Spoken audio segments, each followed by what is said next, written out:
I never thought I'd be the type of guy to get blindsided like this, but here I am, sitting in my living room with my mind racing 100 miles an hour. It all started about 3 weeks ago, right in the middle of what was supposed to be the happiest weekend of my life, my wedding to Emily. We'd been together for 5 years, and I genuinely thought she was the one. She was beautiful, smart, confident, and yeah, a little bitchy sometimes, but I figured that was just her personality. She had a sharp tongue, but she loved me, or so I thought. The whole thing was planned for months. I was beyond excited. I'd never been happier. The wedding was perfect, beautiful venue, all our friends and family there, everyone celebrating. Emily looked stunning in her dress, and I was so proud to be marrying her. We danced, we drank, we laughed, and I kept noticing little things. She was a little distracted sometimes, checking her phone more than usual, but I shrugged it off. Maybe she was just nervous or overwhelmed, I thought. Honestly, I was too caught up in the moment to pay too much attention. Then, the night of the wedding, after everyone left and the band had stopped playing, Emily disappeared upstairs. I stayed downstairs with our friends, cracking jokes and celebrating. But at some point, I got a weird feeling. I looked around and noticed she'd been gone for a while. I figured she was probably in the bridal suite or something, so I didn't think much of it at first. But then I remembered she told me she was exhausted and wanted to sleep early, and that didn't add up. The next morning I woke up early, still buzzing from the night before. I had a strange urge to check the hotel's receipts I'd seen the night before, just a habit I guess, to make sure everything was paid for. I didn't think much about it at the time, but I decided to look through the hotel bill. And that's when I saw it. There, plain as day, was a charge from the hotel's restaurant, late at night, around 11 p.m., but more importantly, a room key card swipe that didn't match our room. It was for a different room, a room I didn't even know we'd booked. At first I thought maybe it was some mistake, some billing error. But then I looked closer. The name on the receipt. It was for a woman I'd never heard of, someone named Jessica. My blood ran cold. Jessica, a girl I knew Emily had met a few times but never really paid much attention to. That's when it hit me. During the wedding, when Emily was supposedly exhausted, she'd been sneaking off with someone, probably Jessica, sneaking into a hotel room with her, while I was downstairs, probably crying, dancing, doing what I thought was celebrating with everyone. I couldn't believe it. I felt stupid, betrayed, and furious all at once. How could she? How could she lie to my face, act like everything was perfect, then turn around and cheat on me during what was supposed to be the happiest day of our lives? I didn't sleep that night. I just lay there staring at the ceiling, trying to process what I'd found.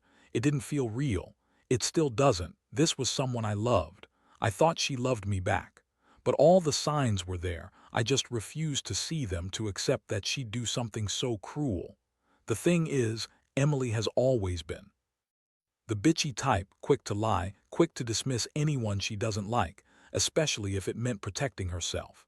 She's a master at twisting stories, making herself the victim no matter what. I remember her telling me she hated stupid little rumors, brushing off any concerns I had about her late nights or her strange phone calls. I asked her about the receipts, and her reaction. Oh, she flipped. Said I was paranoid, accused me of invading her privacy, and then called me crazy for even suggesting she'd cheat. That's her style: deny, lie, gaslight. It's what she's always done. But I saw the receipts. I saw the hotel name, the date, the time. I even saw the little charges for drinks and room service. She lied about being tired, about being just talking to a friend, and all her excuses sound so damn hollow now. I know exactly what she was doing. She was sneaking around, having sex with Jessica, while I was downstairs pretending to be happy. It's a sickening feeling, realizing the person you trusted most has been lying right to your face. And what makes it worse? She has the nerve to act like she's innocent, like I'm overreacting, like I'm the one making this all up. I don't even know what to do with myself anymore. Do I confront her? Do I just leave her and forget the whole thing? I'm so angry, but there's also this deep hurt inside. I keep replaying everything. The little signs I ignored, her smirks, the way she shouted at me for asking questions. Now I see it was all part of her game. She was just hiding what she was doing, and I was too blind to see it. I don't even know how she's going to react when I finally tell her I know the truth. Part of me wants to smash something. Another part just wants to cry and crawl away from everything I thought I knew. This story is just starting, but I already feel like my world is falling apart. I never thought I'd be that guy, the guy who gets cheated on during his wedding weekend. It's humiliating, embarrassing, and honestly, I feel so betrayed that I don't even recognize myself anymore. I kept asking myself, what did I do wrong? Was I not enough? But I know deep down this is about me. It's about her, Emily, the bitch who lied and cheated, and now I have to figure out what the hell comes next. After I found the receipts, I couldn't just sit there and pretend I hadn't seen anything. My mind was spinning and my stomach was in knots. I knew I had to confront her, but I also knew Emily. She's the kind who twists everything around, who lies and denies anything she doesn't want to admit. I didn't want to rush into it blindly, but I couldn't hold back either. The urge to ask her straight up what she did, who she was with, and why she thought she could lie to me like this was eating me alive. Later that day, I decided I'd wait until she came home from work. I needed to get my head straight, figure out how I wanted to approach her. But the more I thought about it, the more I knew I couldn't keep pretending everything was okay. I wanted answers, raw, honest answers, because right now, I felt like I was living some nightmare I couldn't wake up from. When Emily finally walked through the door that evening, she was her usual bitchy self, smug, dismissive, and acting like she owned the place. She had that little attitude she always had when she thought she was right, and I could see she was trying to act normal like nothing had changed. But I wasn't about to let that slide. I looked her right in the eyes and just said, "We need to talk now." She rolled her eyes, scoffing. "Seriously, what's your problem now? Can't you just relax? I've had a long day." Her voice was honeyed, but I caught the edge of annoyance, trying to downplay everything. I pressed her harder. "No, Emily, we're talking now. I found the hotel receipts. I saw the charge with that Jessica girl. Tell me what the hell is going on." Her face flickered just for a second. Then she threw her head back, exasperated. "Oh, so now you're accusing me of cheating. Grow up, Ryan. You're paranoid. You always think the worst. Maybe I was just talking to her. Maybe we went out for a drink. Whatever I do, it's none of your business." That's her typical bullshit response: deny, deny, deny. But I wasn't falling for it. I was past the point of questioning her innocence. I needed the truth, plain and simple. "You lied, Emily. You told me you were tired, that you just wanted to sleep, but I saw the receipts.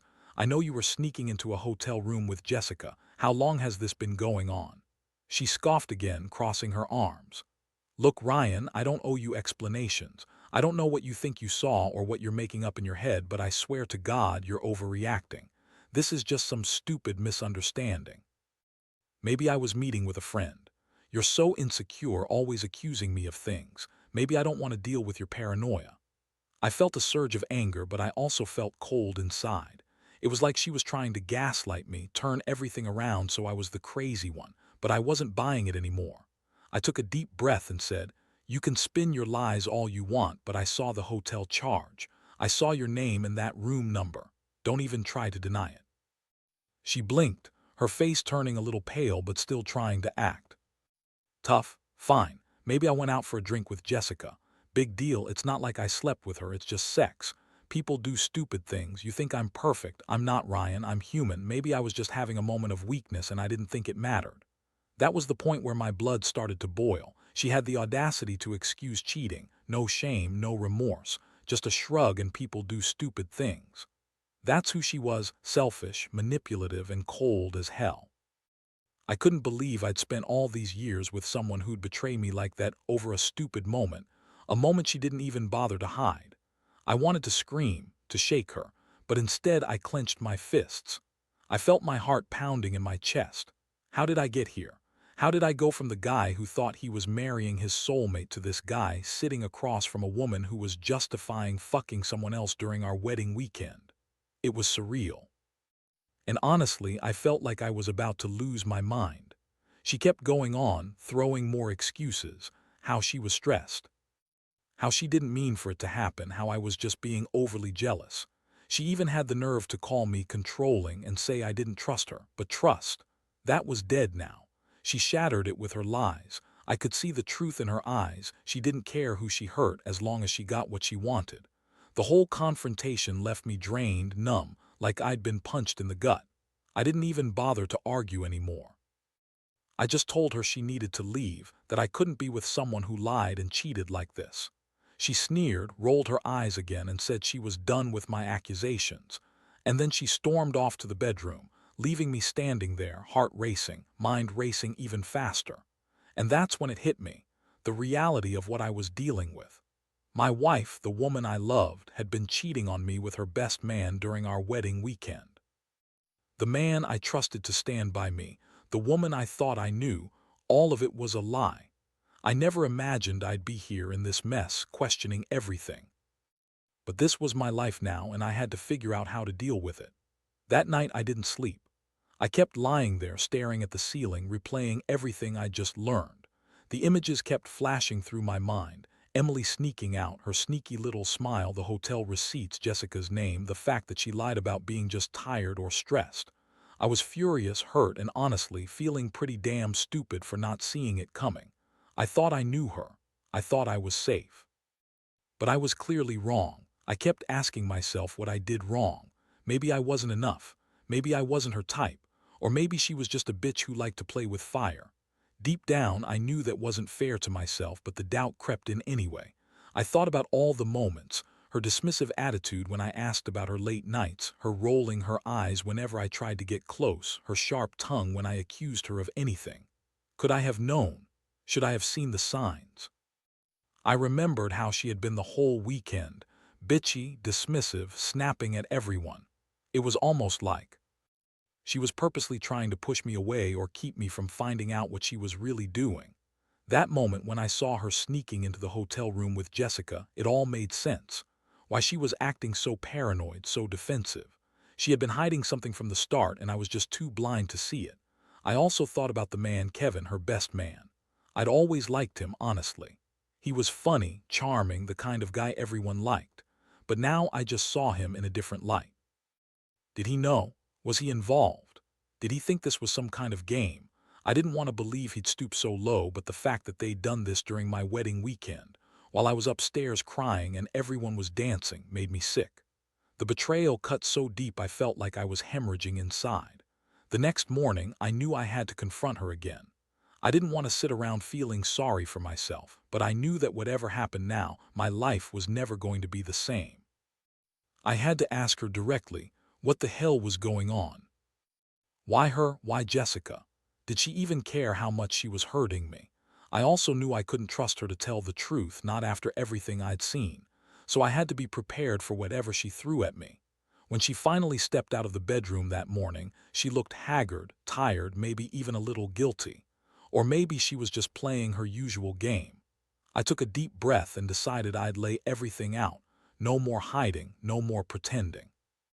I looked her right in the eyes and said, Emily, last night I couldn't sleep. I want the truth. Why did you cheat on me with Jessica during our wedding weekend? Be honest, I deserve that much. Her face twisted into her usual sneer. Ryan, you're crazy. You're obsessing over nothing. I didn't cheat. You're just jealous and insecure. Maybe I was just talking to Jessica. Maybe we had a few drinks. That doesn't mean anything. I shook my head, feeling the rage bubbling up again. Stop lying. I saw the receipts. I know what you did. I saw you sneaking out into a hotel room with Jessica. Don't even try to deny it anymore. I want the truth. Why? How long has this been going on? Why did you do it? She crossed her arms, her lips curling into a smirk. You really want to know? Fine. Maybe I was feeling bored. Maybe I wanted some excitement. Sex happens, Ryan. It's not the end of the world. Jessica's just a girl I met, and it didn't mean anything. You think I'm some perfect angel? Please. I get bored of the same old routine. I needed some fun, and you weren't giving it to me.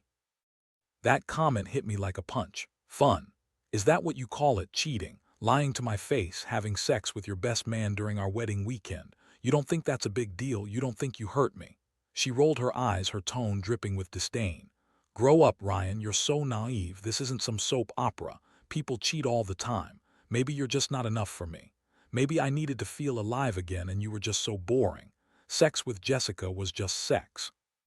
It doesn't mean I don't love you, or it doesn't mean I want to end everything. It was a stupid mistake, okay? I felt like I was losing my mind. How could she just brush it off? How could she say it meant nothing? I wanted to grab her and shake her until she finally admitted how much she'd hurt me. But I also knew that would get me nowhere. I was dealing with a woman who lies like she breathes, who twists everything around to protect herself. Part of me wanted to break down, to scream at her, to make her see how much she'd destroyed. But another part, probably the smarter part, knew I had to think about what I wanted to do next. Because this wasn't just about her cheating. It was about trust, respect, and whether I could ever forgive her for this betrayal. All I knew was that I couldn't stay silent anymore. I told her she needed to leave. I couldn't be in the same house with someone who'd do this to me, who'd lie so easily and justify it as fun or stupidity. She looked at me like I was crazy, but I didn't care. I was done pretending everything was okay.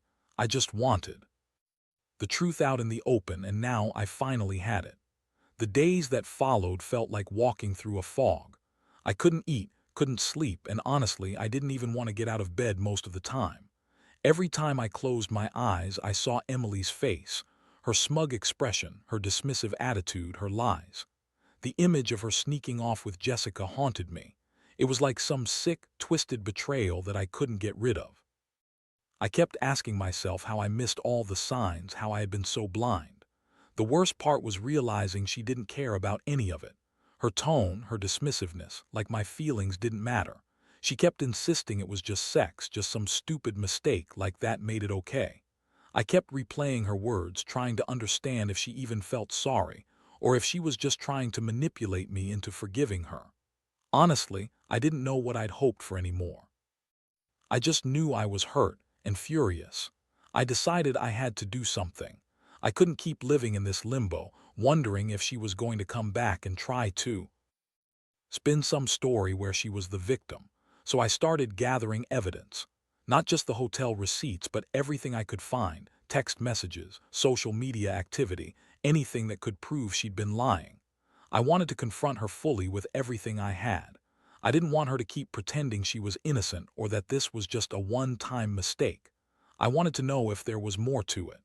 One evening, I found a string of messages between her and Jessica on her phone. They were flirty, suggestive, even outright explicit sometimes. Jessica was clearly pushing for something more, and Emily was responsive. It wasn't just a one-night stand. It looked like they'd been exchanging messages for weeks, planning their secret meetups, hiding everything from me. I sat there staring at the screen, feeling like I'd been punched again. My stomach sank. My trust was shattered beyond repair. I knew I had to confront her again, this time fully armed with everything. I called her that night, told her I knew about the messages. Her reaction. She tried to deny everything, of course. Said they were just friends, that I was overreacting, and that I was crazy for believing her. But I had the evidence. I told her I'd had enough of her lies. I wasn't going to be the fool who got played anymore. I told her she needed to leave my house immediately.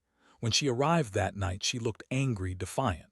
Her eyes darted around like she was trying to find a way to twist this all around again. She said, "You're crazy. You're just jealous. You're trying to ruin everything." But I didn't care about her excuses anymore.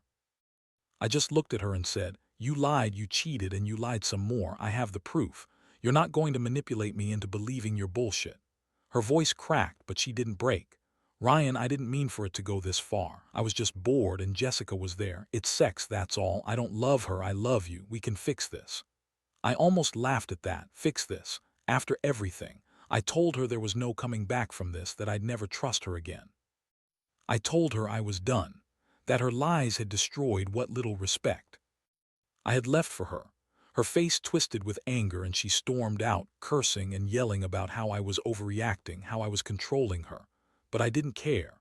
At that point, I just wanted her gone. That night, I sat alone in my house, feeling numb but somehow relieved that I'd finally taken control. It wasn't easy, and I knew I'd have to deal with the aftermath for a long time. But I wasn't going to keep living in lies. I realized that the betrayal was so deep, so raw, that trying to work through it would only hurt me more in the long run. Sometimes, the best thing you can do is cut your losses and walk away from someone who doesn't respect you enough to be honest. The thing I never expected was how much this would change me. I thought I knew what love was: trust, loyalty, respect. Turns out I didn't.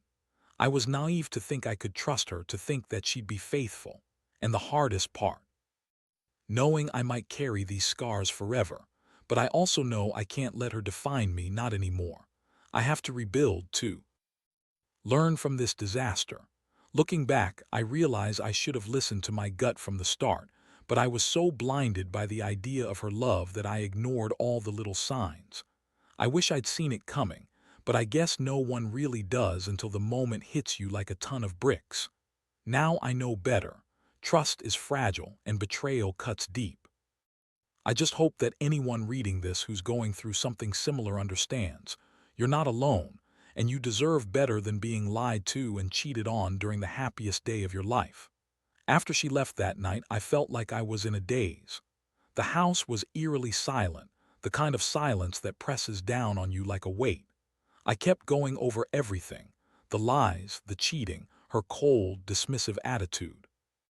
I thought about how I had given her everything, how I'd always believed in her, and how she had just thrown it all away for a meaningless affair. The betrayal cut so deep I wondered if I'd ever recover from it. Initially, I was furious. I wanted to smash something, scream at the top of my lungs, tear her out of my mind. But as hours went by, the anger started to morph into something colder, an overwhelming sadness.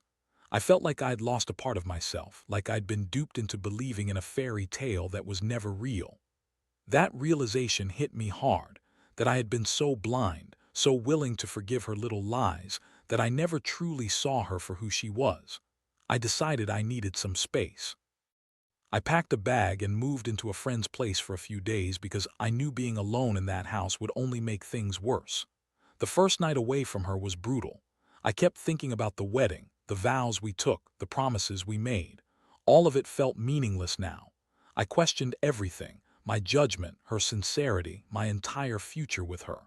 I didn't sleep much that night either, just stared at the ceiling and replayed everything I'd uncovered. In the days that followed, I couldn't resist digging even deeper. I wanted to understand just how long she'd been unfaithful and how much she'd lied to me. So I started going through her phone, her social media, her emails, anything I could find. It was a painful process, but I needed to know the full extent of her betrayal.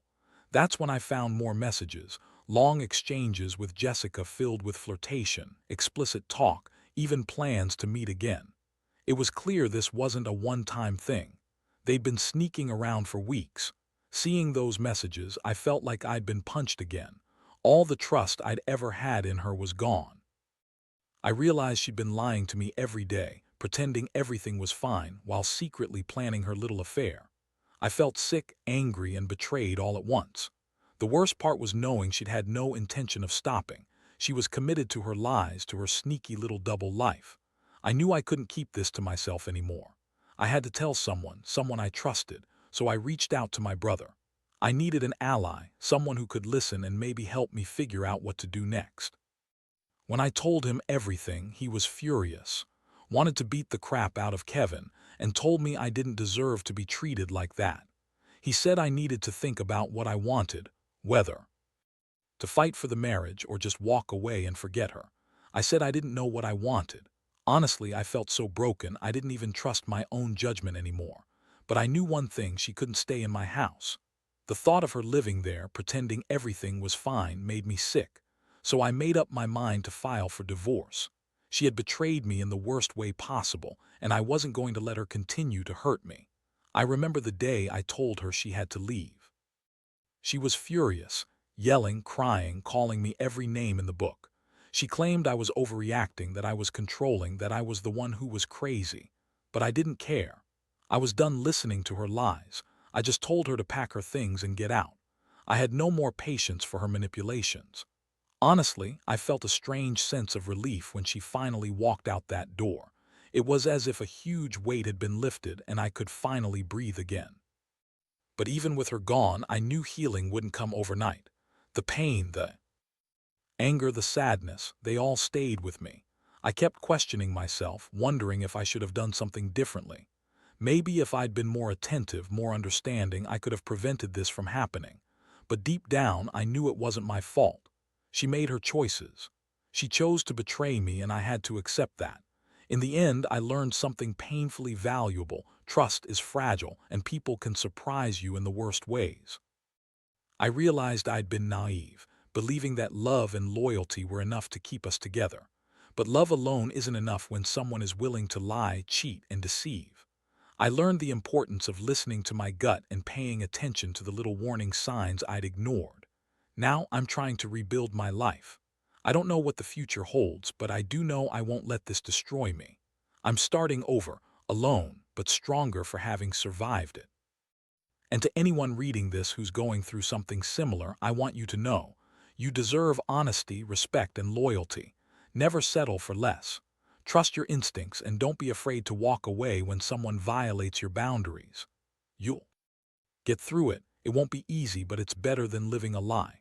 The days turned into weeks, and slowly I started to piece myself back together. It wasn't easy, hell, it still is. Every morning I wake up with memories of her, images of that betrayal, and I have to remind myself that I'm better off without her. The house is quiet now, filled with a strange sense of relief and emptiness. I've thrown out her stuff, changed the locks, and blocked her on every social media platform. I don't want to see her, hear her, or think about her anymore. What I've learned from all this is brutal but necessary. No matter how much you love someone, you can't force them to be faithful. You can't make someone respect you if they're dead set on lying and sneaking around. Love, trust, honesty, those things are earned. If they're broken, they're almost impossible to repair, especially when betrayal like this happens during what's supposed to be one of the best days of your life. That kind of pain leaves scars. Some heal, some don't. But I've realized I'd rather be alone than in a relationship built on lies. Looking back, I see how naive I was to ignore the signs. Her secretive phone calls, her dismissive attitude, the way she'd brush off my concerns. I thought love was enough, that if I loved her enough, she'd change. But love isn't enough when one person stops caring, stops respecting the vows they made. I should have seen it coming, should have paid more attention, but I was blinded by hope. Hope that she was the woman I married, the woman who loved me. Now I understand that my self-worth isn't defined by someone's inability to stay faithful. It's about knowing my value, respecting myself enough to walk away from toxicity, even if it hurts. This experience has made me more cautious, more aware of my boundaries, and more serious about what I want in life. I don't trust easily anymore, but I'm learning to be more discerning. To anyone reading this who might be in a similar situation, I'll say this: trust your instincts. Don't ignore the little signs. They mean more than you think. If someone keeps lying, hiding things, or dismissing your feelings, pay attention. You deserve someone who respects you enough not to cheat, not to lie, not to manipulate. Don't settle for less just because you love them or because you're afraid of being alone. The pain might be intense now, but healing is possible. And one day, you'll look back and realize you're stronger, wiser, and better off without the person who betrayed you. I don't know what the future holds, but I do know I'm finally free from the chains of that betrayal. I'm focusing on myself now, working out, reconnecting with friends, and trying to rebuild a sense of normalcy. It's not easy, and some days are still harder than others, but I'm determined to move forward. Because in the end, losing someone who didn't truly love or respect me was the best thing that could have happened. It forced me to finally see my own worth. So here's my advice: never ignore your gut. Value yourself enough to walk away from someone who treats you like an option. Healing takes time, but it does come. And when you're ready, you'll find happiness again. Better, stronger, and more deserving than ever before.